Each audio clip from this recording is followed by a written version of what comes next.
Shalom saudara, salam jumpa kembali dengan saya Dr. Indra. Hari ini kita sampai kepada prinsip baptis yang ketiga tentang kebebasan gereja.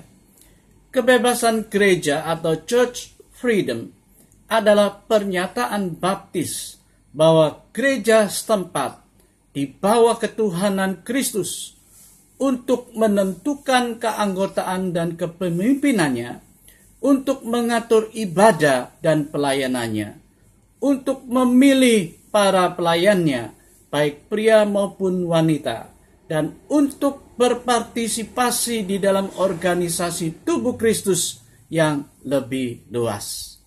Berakar dari tradisi gereja bebas atau free church tradition, sejak dulu gereja-gereja baptis telah menjadi gereja-gereja yang bebas. Beberapa implikasi dari prinsip kebebasan gereja tersebut adalah sebagai berikut. Yang pertama, gereja baptis mengutamakan keanggotaan secara sukarela. Sebagai kontras dari gereja paroki yang sistem penerimaan keanggotaannya berdasarkan tempat kelahiran seseorang.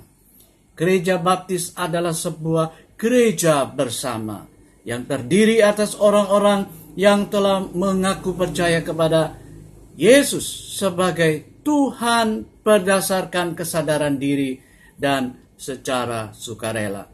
Oleh karena itu, di kemudian hari, gereja baptis lebih dikenal dengan sebutan gereja orang-orang yang percaya. Akibatnya, baptisan menjadi penting dalam gereja baptis karena hal itu menggambarkan cara hidup Kristus yang dipilihnya sendiri secara sukarela. Saudara, implikasi yang kedua adalah gereja baptis bebas dalam mengatur diri sendiri. Bagi kaum baptis, kebebasan gereja berarti bahwa sebuah gereja setempat berhak dan bertanggung jawab untuk mengatur dirinya sendiri di bawah ketuhanan Yesus Kristus. Tidak ada uskup atau pendeta, pemerintah atau penguasa, badan sending atau konvensi gereja yang dapat mendikte gereja setempat. Oleh karena itu, gereja baptis kemudian lebih dikenal sebagai sebuah gereja kongregasional dan bukan episkopal atau presbiterial. Saudara, sebagai sebuah gereja kongregasional, gereja baptis tidak hanya menjunjung tinggi hak suara setiap anggotanya, tapi juga misinya dan memilih sendiri para pejabatnya. Oleh karena itu pula, menurut Owen, ada 3 ciri dari sebuah gereja baptis, yaitu mengatur diri sendiri atau self-government, memajukan diri sendiri atau self-propagation, dan membiayai diri sendiri atau self-support. Meskipun gereja baptis tergabung di dalam badan organisasi yang lebih luas, badan tersebut tidaklah bersifat superior terhadap gereja-gereja setempat. Implikasi berikutnya adalah gereja baptis bebas dalam menyusun pola ibadahnya.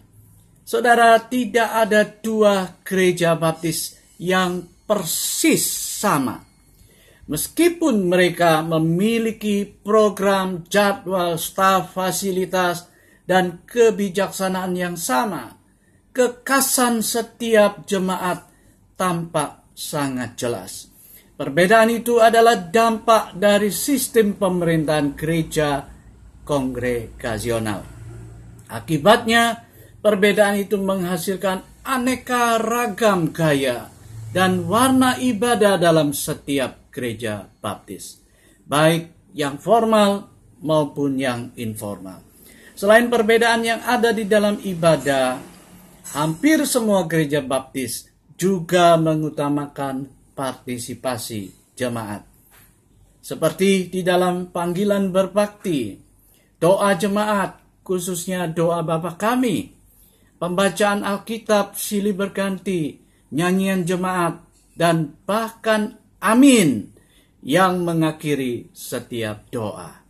Saudara, baptisan selam bagi orang percaya dan perjamuan Tuhan, dua upacara agung yang diakui oleh gereja-gereja baptis, juga ikut mewarnai ibadah gereja setempat.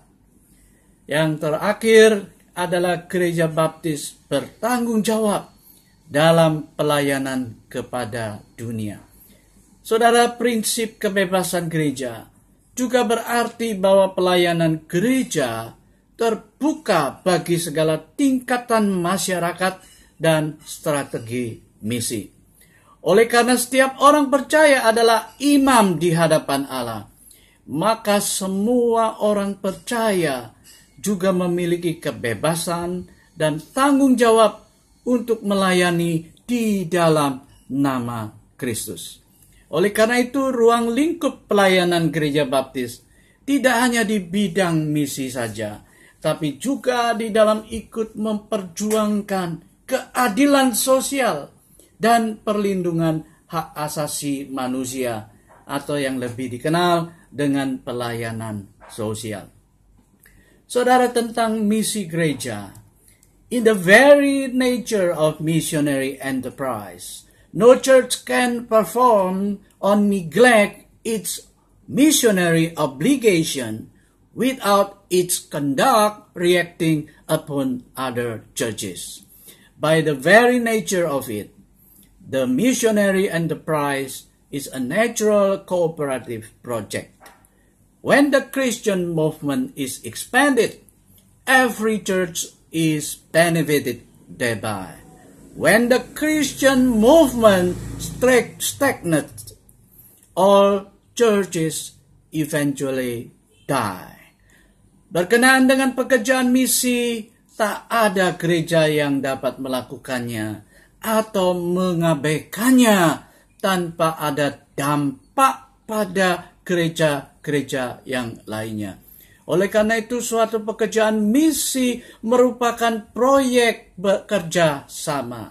Ketika gerakan Kristen berkembang, setiap gereja pasti bertumbuh. Namun sebaliknya, ketika gerakan Kristen berhenti, maka semua gereja pada akhirnya mati. Tentang pelayanan sosial, the church should work to provide for the orphan, the needy, the aged, the helpless, and the sick. Every Christian should seek to bring industry, government, and society as a whole under the sway of the principles of righteousness, truth, and brotherly love. In order to promote these ends, Christians should be ready to work with all men of goodwill in any good cause, always being careful to act in the spirit of love without compromising their loyalty to Christ and His church and His truth. Gereja harus bekerja untuk membantu yatim piatu, yang miskin, yang lanjut usia, yang tak berdaya, dan yang sakit. Setiap orang Kristen harus membawa industri, pemerintahan, dan masyarakat secara keseluruhannya di bawah prinsip-prinsip kebenaran, keadilan, dan kasih persaudaraan. Untuk mencapai semuanya itu, umat Kristen harus siap bekerja sama dengan semua orang yang bersikap baik untuk mengusahakan kebaikan sambil berhati-hati supaya tidak mengkompromikan kesetiaan mereka kepada Kristus dan kebenarannya.